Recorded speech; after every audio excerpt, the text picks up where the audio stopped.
Bibili ka na ng property mo and pinag-iisipan mo ngayon ano ba mas maganda, bank financing or pag-ibig financing.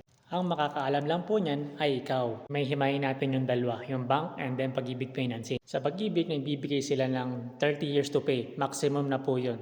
So dahil masyadong matagal yun, maliit lang po yung babayaran yung monthly. So mura lang po siya.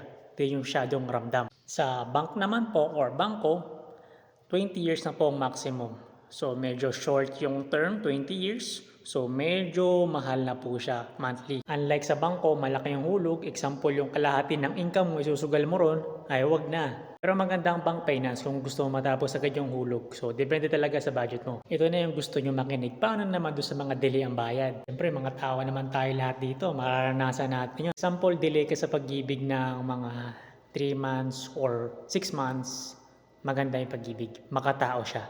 Pero kung bank financing, bangko, hindi po makatao.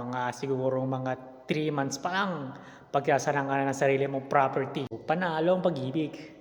Dito na tayo sa best part. Sino ang pinakamataas ang interest? Maniwala ka sa hindi, pag-ibig po yung mataas ang interest.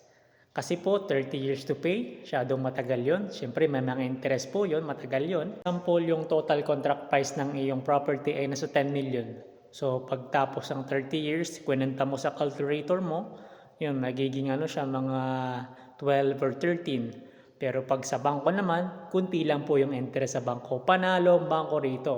So, yung 10 million, sabihin natin madadagdagan lang siya ng 1 million or 2 million. So, mababang interest po sa bangko. Panalong bangko rito. So, yun lang. Thank you. So, like I said, depende po to sa budget mo. Kung saan mas maganda sa'yo or nagkakaigi ka, doon ka.